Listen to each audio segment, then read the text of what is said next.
On February 17th, at the Haikou New Port Terminal in Hainan Province, passengers ready to depart filled the area. It is reported that some people have been queuing for 4 to 5 hours and still cannot board the ferry. Those who drove to Hainan for a self-guided tour are particularly vocal about their distress.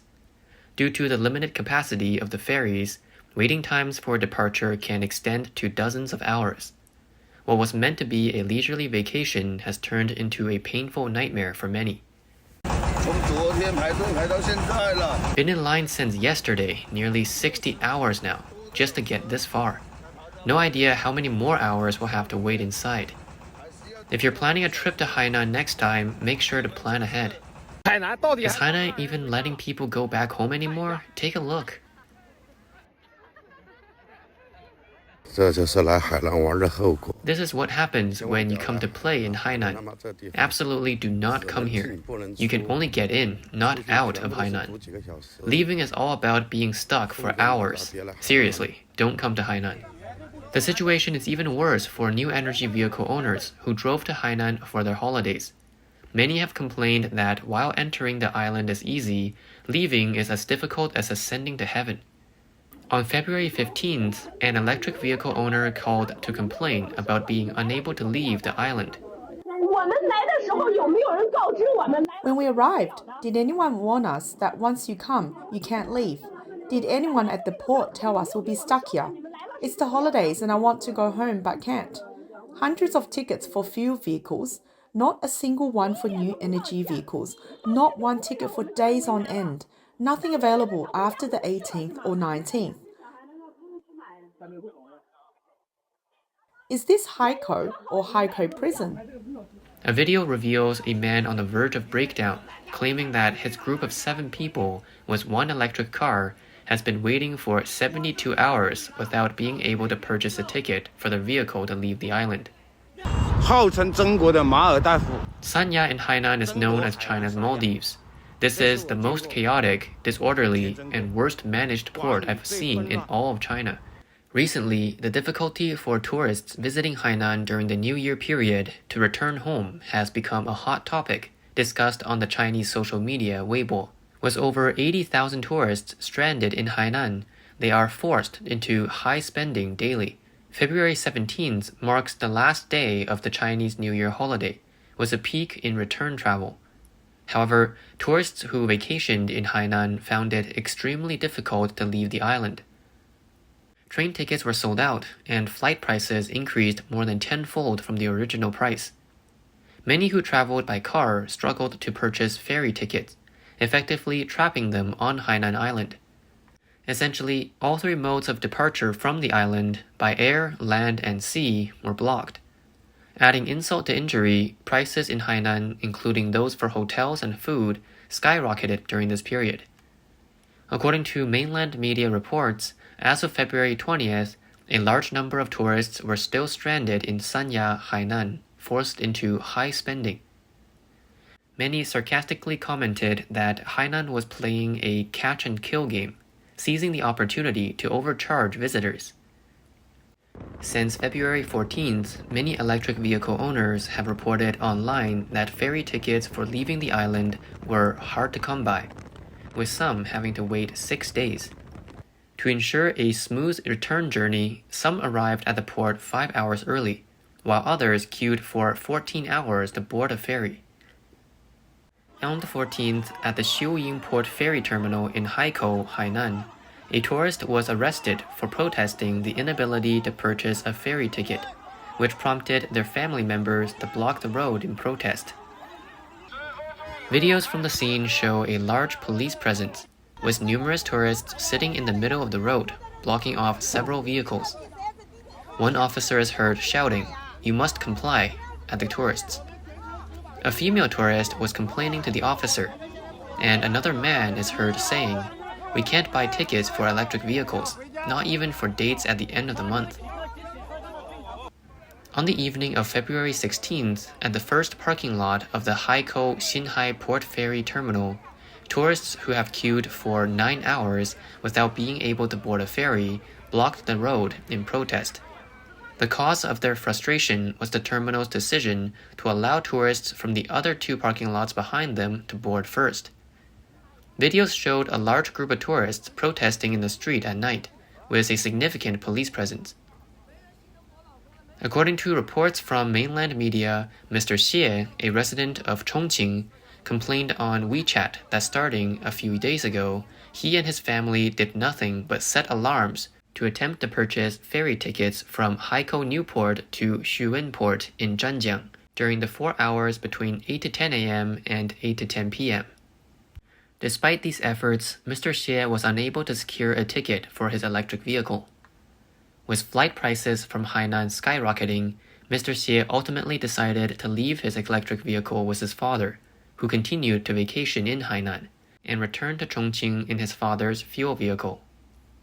Ms. Zhu, an owner of a new energy vehicle, said that after arriving on the island, she attempted to purchase ferry tickets for new energy vehicles online, but found no availability for several days. Even attempting to buy tickets in person at the port, queuing until midnight, proved unsuccessful. Ms. Zhu stated, "Our hotel parking lot was filled with new energy vehicles. Everyone is unable to leave the island, and the mood is somewhat depressed. We don't know when we will be able to leave, worrying about the impact on returning to work and children going to school after the holiday."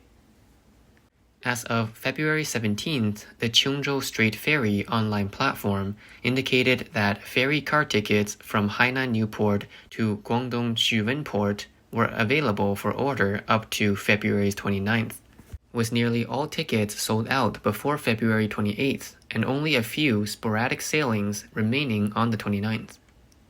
Tickets for ferries carrying electric vehicles were sold out up to March 3rd, with no availability for purchase beyond that date. According to official news from Haikou City, as of 7 a.m. on February 20th, approximately 3,000 small vehicles were stuck waiting at the Newport area, requiring over 5 hours to clear, while around 5,200 vehicles at various ferry waiting areas outside the port needed more than 9 hours to be processed. Due to the tight supply of ferry tickets for leaving Hainan, the service of ticket sniping has been inflated to 2,000 yuan, nearly 7 times higher than the original price of around 300 yuan. The shortage of ferry tickets for electric vehicles is partly attributed to the guidelines issued by the Hainan Provincial Department of Transportation and the Hainan Maritime Safety Administration on December 6, 2023, regarding the roll-on, roll-off transport operations for new energy vehicles across the Qingzhou Strait. One of the stipulations requires ferry companies to limit the number of new energy vehicles per voyage to no more than 10% of the ship's vehicle capacity quota, calculated for small cars, and a total of no more than 18 vehicles. The Hainan Provincial Department of Transportation explained that because new energy electric vehicles primarily rely on electrical energy, they are highly susceptible to self-ignition and fires under conditions of high temperatures, sun exposure, or improper charging. This regulation is directly identified as the cause of the scarcity of ferry tickets for electric vehicles. However, a video released by Han Lu, a seasoned mainland automotive critic, shows that new energy vehicles transported by tow trucks are allowed on ferries without being subject to the 18-vehicle limit, criticizing local officials for their formalism and laziness. 看看这一个个的。 Look at everyone here, who all paid a high price to come. Can't buy a ferry ticket. The only option is to pay thousands for a tow truck in order to cross the sea. Some vehicle owners, unable to secure spots for their electric cars on the ferry, have chosen to abandon their vehicles. It has been suggested that people take the ferry while leaving their cars in Hainan, later hiring a transport company to ship them back.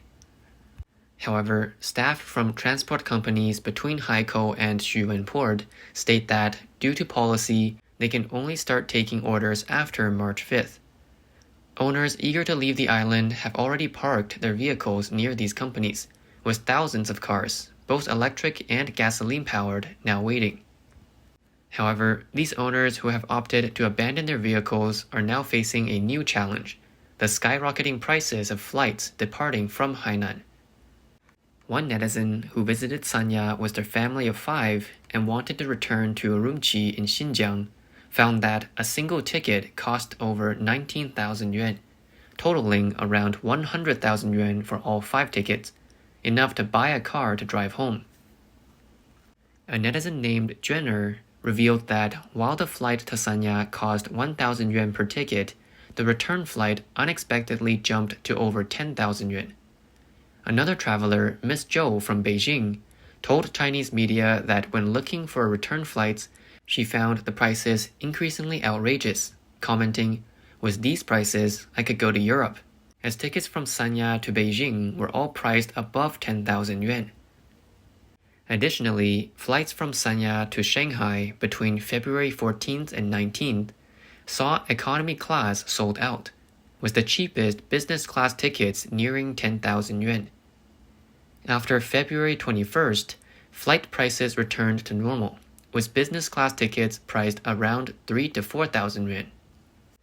Some netizens on social media platforms have suggested that stranded tourists in Hainan purchased tickets from Sanya to Seoul, South Korea.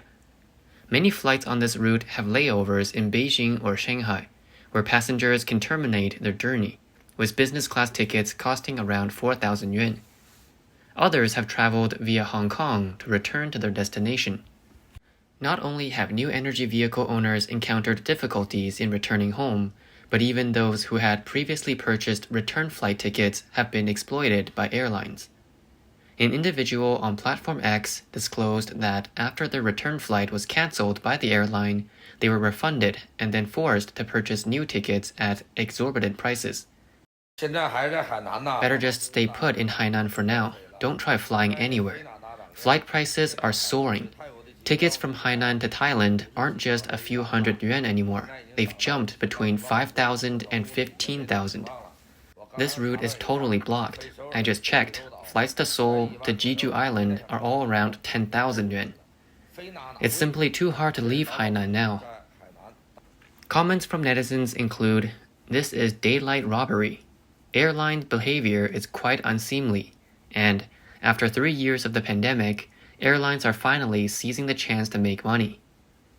Some also accuse Hainan of deliberately reducing ferry efficiency and airlines of raising ticket prices in collaboration, aiming to trap tourists on the island to force them to spend money. A particularly unfortunate case shared online involves a Chengdu family of 13 who traveled to Sanya. Stranded, just one meal for the adults cost 7,000 yuan, with discounted hotel accommodation costing 12,500 yuan per night. Not only have hotel prices surged, but many homestay owners in Hainan are also finding various excuses not to refund deposits. One family spent 20,000 yuan to rent a homestay for 10 days on Ocean Flower Island. Upon checkout, the landlord meticulously inspected every corner of the room and refused to refund the deposit on various pretexts, forcing the family to call the police. I don't know what's supposed to be dirty or messy, but I am not allowed to check out. Spent 20,000 yuan for a 10-day stay, and they are asking me to clean the toilet before leaving.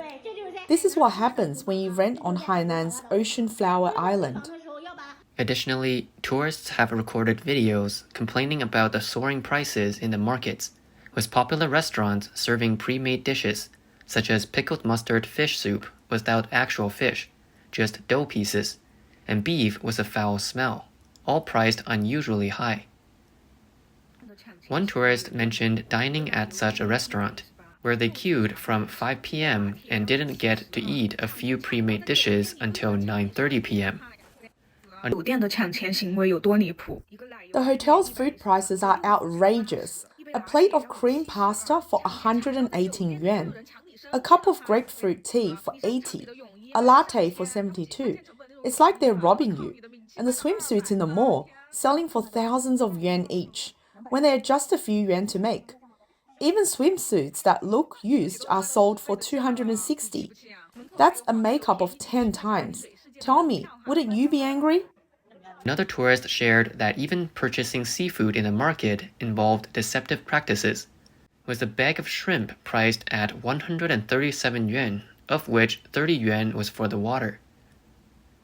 Zhao Lanjian, a former Chinese media person, commented on Platform X that over 1 billion people, desperate for freedom and relaxation after 3 years of pandemic restrictions, experienced a tourism explosion in Hainan during the Chinese New Year. The CCP authorities have acknowledged a series of management dilemmas with closed-door profiteering consumption, once again causing mainland tourists to feel the sting. With entry tickets to Hainan costing 1,000 to 2,000 yuan and exit tickets soaring to 10,000 to 20,000 yuan, many have said that Chinese leeks are being ruthlessly harvested by the island's authoritarian rulers. Chinese leeks, or chives, are used to describe the Chinese people who are victims to many of the CCP's policies. Netizens on Platform X have sarcastically remarked, "Hainan, a place you can't leave once you arrive," and "a cycle of internal consumption, just exploiting the Chinese people." Hainan Island, located at the southernmost tip of China and the country's second largest island, is promoted by the CCP as China's Maldives due to its tropical scenery. It has become a popular winter vacation destination in recent years.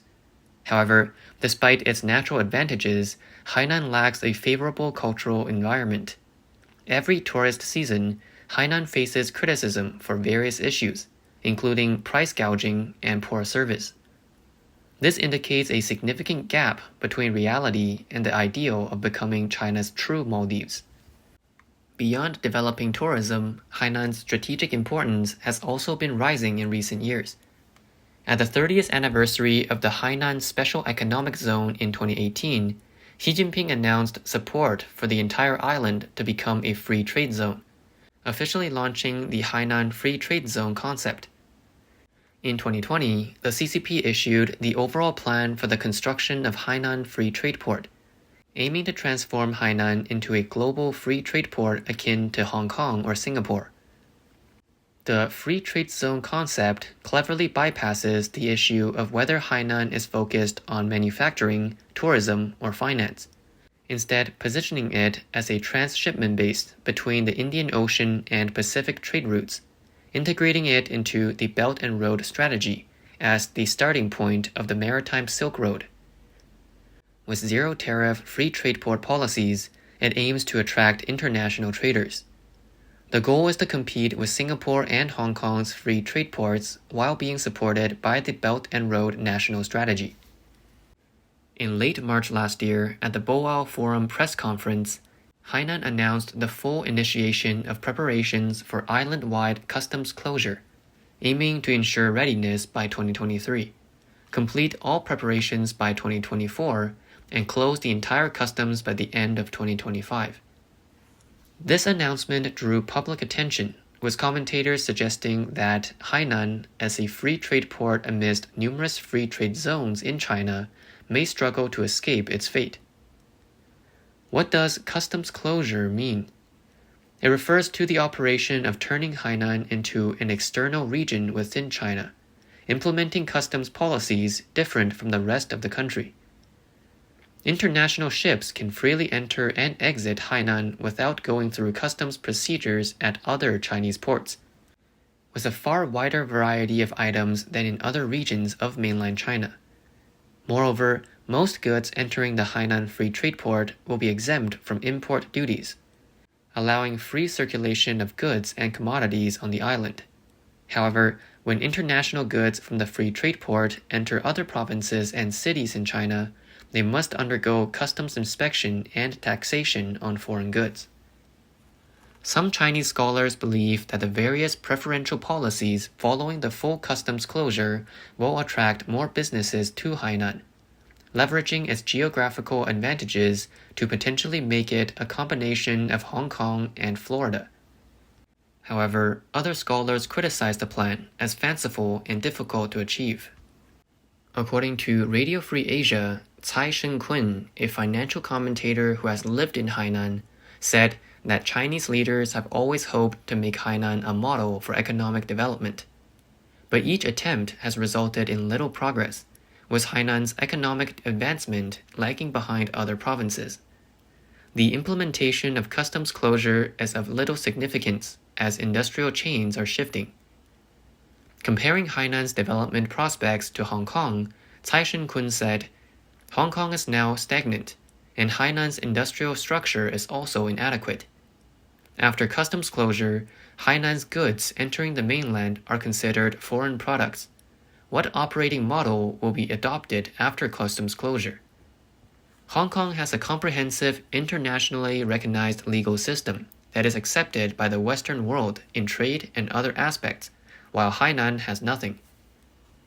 Commentator Wen Zhao believes that if it's to be a free trade zone, different currencies must be freely convertible, requiring Hainan to abolish foreign exchange controls. Whether this step can be achieved by 2025 will be a focus. It's pessimistic whether China's foreign exchange reserves are sufficient to support such a large offshore RMB market in Hainan. Moreover, the Hainan Free Trade Zone coincides with China's broader trend of decoupling from the world. With China's overall trade volume shrinking, Hainan is unlikely to have much opportunity. If even Hong Kong is in decline, what makes Hainan poised for success? Additionally, from within the CCP system, there is a severe lack of sincerity in promoting the Hainan Free Trade Zone. The concept clearly contradicts the CCP's directive of internal circulation, making it difficult to integrate into a single policy system. A free trade zone is not simply about drawing a circle on the map. It requires a comprehensive national policy that embraces openness, fosters diplomatic relations, encourages peaceful initiatives, and promotes a spirit of amity. Threatening Taiwan, arresting spies domestically, while promoting a free trade zone in Hainan creates a dissonance. It leaves foreign guests conflicted. Are they going to Hainan to do business or to be arrested as spies? If state-owned banks issue large loans to build port facilities in Hainan and it becomes another ghost city like Xiong'an, who will be responsible for the bad debts? Inherent policy contradictions will inevitably lead to doubt and indecision. When the entire nation is in distress, how can Hainan alone thrive?